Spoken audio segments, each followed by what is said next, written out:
Well, guys, da-na-na-na-na-na-na-na.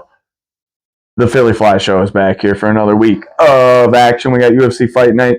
Steve Garcia versus David Onama this week, but we're going to do a little quick recap. Philly Fly Show went 7 for 12 last week with that dang old no contest by the champ, Tom Aspinall. Dude got poked in the eye. It's very upsetting, but I don't think everyone should be dogging Tom. I think Tom would have continued the fight if he actually could see, but he was getting pieced up a little bit, so y'all can dog him, but I cannot wait for that fight to be rebooked. That's all I can say about that. Dude got knuckle deep in the eye. That's kind of his call to keep going forward. Or I get that sometimes you got to fight one-eyed, but that was a nasty one. Very, very nasty one. But we're here for Steve Garcia, David Onama. We're going to jump into this because my time on my phone saying I only got so much time to record this, which is ridiculous. Don't know what's going on with my phone. I'm going to have to figure that out. It's something to do with my email. I know that. But, hey, we're here for it. Good fight here on Saturday. It is at the Apex, which is not my favorite place to fight. It gives a little bit of the advantage to the grapplers because they don't have to shoot across so far in a 25-foot cage instead of the 30-footer. All right, match like number 13 here is a Talita Alcigar versus Ariana Carnelios. Ariana is a plus 190 underdog, whereas Toledo is a negative 235 favorite. Ariana Carnelios' weakness is her gas tank when she has to grapple. She's fighting a grappler here, so that's why the odds are the way they are. But Toledo, I still think, is going to get the win until Ariana shows me that she can fight a grappler the way she is supposed to. I can't jump on it. I can't jump on her to win, so I'm going to go Toledo. I really like her skill set to win here with that grappling, and her gas tank is a lot better, but only 1 out of 5 on the confidence level. She can get her hand raised after the fight. Match leg number 12 here, we got a welterweight fight between Phil Rowe and Soikin Ko. Now, Soikin Ko is a negative 175 favorite. Phil Rowe, the lanky guy, is a plus 145 underdog. Hey, I'm going Ko here. I think he's going to land a nice counter on Phil Rowe because Phil likes to use his length to get you into a counter strike of his own, and I think that's going to be his weakness against Ko because Ko is going to walk forward and be able to land one over the top, put his lights out because that dude's got hands. 3 out of 5 on the confidence level that Ko can get his hand raised after this fight. Sorry, I'm going a little fast here, guys. I just don't have a lot of time on my phone. At 22 minutes, it's usually a longer podcast go. So just going to jump through here quick little ones here. Match like number 11 is a strawweight female fight between Alice Alderlin and Montserrat Canelo Ruiz. Now, Montserrat is a plus 300 underdog, whereas Alice is a negative 400 favorite. Alice is really well-rounded in MMA, so I'm just going to go with her, not because I'm going to go with her. I think because she's so well-rounded. Canelo Ruiz is small. Her game plan is to get you into in a clinch position and hit you with some dirty boxing, and I just don't think that's going to work when you got Alice there who can land some good strikes on you, put you on the ground, and do some damage on the ground too. So for the strawweight fight, Alice is the way to go. 3 out of 5 on the confidence level. She can get her hand raised. We'll stick to another female fight. This is a badass female fight. Match like number 10 is Caitlin Videra versus Norma Dumont. Norma is a negative 180 favorite, whereas Caitlin is a plus 150 underdog. Look, Caitlin is a badass fighter, but there's some switch in her that has not fully gone off. And in mid-fight, you will see it. If she turns it off, it's either the gas tank or something happens where she doesn't want to be in there or something in that nature. She's going to be having a bad fight or a hard fight with Norma. Norma comes forward, and Norma is a beast. I'm going Norma here with the negative 180 and taking her very confidently. 3 out of 5 on the confidence level. She can get her hand raised after this fight. Middleweight bout here is a good fight here for match like number 9. Dante Johnson making his UFC debut and a negative 350 favorite versus Cedric Dumas, who is a plus 270 underdog. Cedric is a good fighter, but he's had some stuff outside of his life that's been affecting his fights, and we haven't seen him fully put it together. But to make your first debut against a guy like that, Dumas could be in for a big win here. In fact, I'm taking Dumas for a big win here with that plus 270. I'm not super confident and with 1 out of 5 on the confidence level, but Dumas is a beast, and I think he can get his hand raised after this fight. Match like number 8 here is a bantamweight bout between Timmy Kwamba and Chang-O Lee. Chang-O Lee is a negative 105 pick'em, whereas Timmy is a negative 115 pick'em. You can go whatever way you want on here. I just think the better striker is Lee, so I'm going to go with Lee here, and I'm only doing 1 out of 5 on the confidence level that he can get his hand raised after this fight. We are running through this thing really, really fast because of how much time I have. Sorry, guys. I'll get this fixed somehow so I can go a little more in depth here. I can kind of slow it down a little bit, but could go a little more in depth here next time on this next round because of this dang old phone. I need to just invest in a new phone too. Match like number 7, light heavyweight fight between Billy Elicana versus Kevin Christian. Kevin is a plus 225 underdog, whereas Billy's a negative 275 favorite. Look, man, Billy came from another organization in PFL.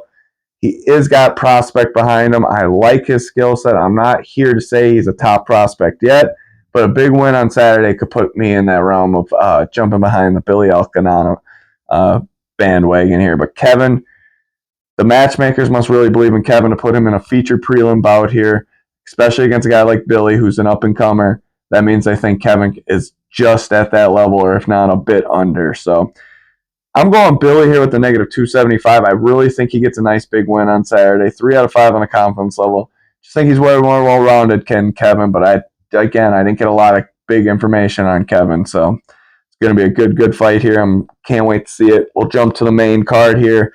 Match like number 6 is Alan Nascimento versus Cody Durden. Cody Durden's a plus 250 underdog, whereas Alan Nascimento is a negative 320 favorite.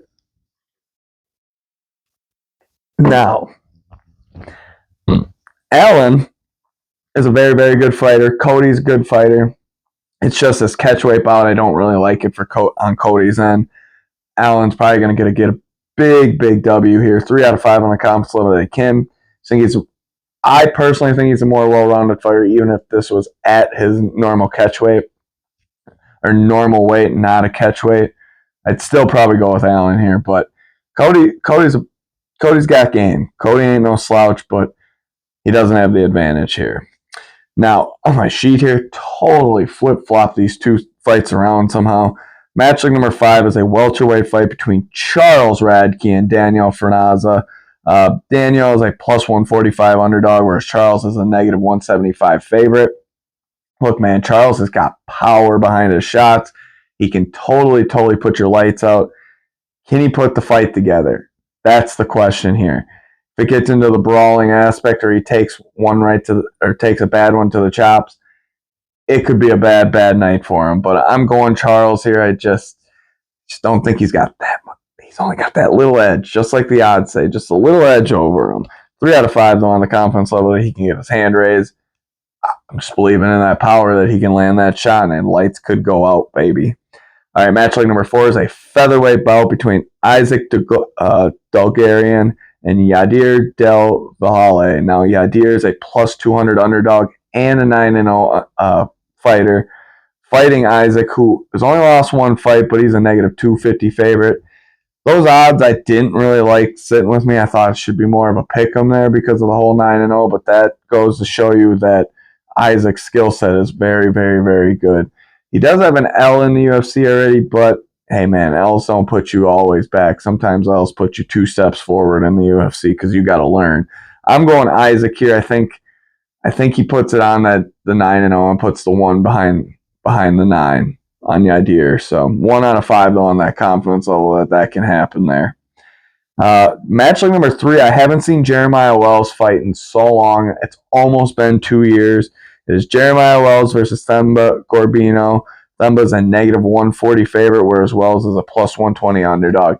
Look, man, Wells did not look himself his last 2 fights, and those were a couple years ago now, so I do not know what type of fighter we're getting here when he jumps into the octagon on Saturday, but Themba is game, and Themba took an L and wants to revamp his L. I think he gets a big win on Saturday just because Jeremiah has not been in camp or anything in 2 years. That is nuts. Themba hasn't fought in a year, but he also took a bad L in a first-round finish that he should have been a little more game in, I thought. So I think Themba does get the win, but it's only a 1 out of 5, though, because both these guys haven't fought in a while, and I have no idea what's going to show up. All right, co-main event of the evening. This was a quick version, guys. Sorry that's so quick. Phone literally went from now 22 minutes to 19 minutes. It's saying it's all I got left in time for this video. BS on the video thing here. I'm kind of upset here. But co-main event of the evening, heavyweight fight, Waldo Cortez Acosta versus Ante Delaja. Now, Ante is a negative 135 favorite, whereas Waldo's a plus 115 underdog. You guys know how I feel about heavyweight fights. If it's top rank guys, I might bet it. But if it's like these up and coming guys, you never know. One punch can, these mother truckers can go out and the negative 400 favorite could just go down because it's a heavyweight fight. Always how I go with heavyweight fight. I just tell you 1 out of 5 on the confidence, who I think is going to win. Something I'm not putting on parlays because I'm not losing up by that fight with a heavyweight bout of a one-punch knockout power. But Wooly likes to get in war. Why do I keep calling him Wooly? It's Waldo. What is going on here? Waldo likes to get in wars. Waldo takes some nasty shots. Yes, he brings them back and ends up winning, usually by countering. This Ante Delaja guy, his power is crazy. So if he takes any, Waldo could be out. So I'm going with a little bit of the advantage here in Ante, and I think he gets a big win on Saturday. But don't quote me on that one because that is heavyweight bout, and it's only 1 out of 5 on my confidence level. He can just hand raise. All right, we got Steve Garcia or Stevie Garcia, however you want to say it. Steve Garcia versus David Onama. Steve negative 135 favorite. Onama plus 115. You can go whatever way you want. Onama is the more known fighter. I really have been on Stevie's bandwagon since he came into the UFC. He's got very good boxing. I think his boxing is a lot more elite than what people are giving him credit for. But he can scrap, he can grapple a little bit. He's got good grappling defense. I wouldn't say offensively he's a great grappler, but defensively he's a good grappler. So that's going to kind of equalize Onama out. I don't think he'll go in for a lot of takedowns unless he doesn't like the power of Stevie, because Stevie's going to land those hands on him. So I'm going to go Steve Garcia here for the main event, but not super confident on it, man. It's only a 1 out of 5 on a confidence level that Stevie can get his hand raised, but that boxing, that's why he gets the advantage, man. That boxing is crisp. It's going to have power behind it. And David Onama, he's come up short in other fights for me, so I'm going to lean on the Stevie Garcia side. All right, y'all. Shout out to Right Way Productions for always making this happen. This is a BS, though, with my phone only allowing me to record so much. It's the time's still going down. It's almost at like I don't even know what's going on. I erased a bunch of videos and things just didn't work out. Shout out, like I said, Right Way Production Studios, and we will see y'all next week. Peace.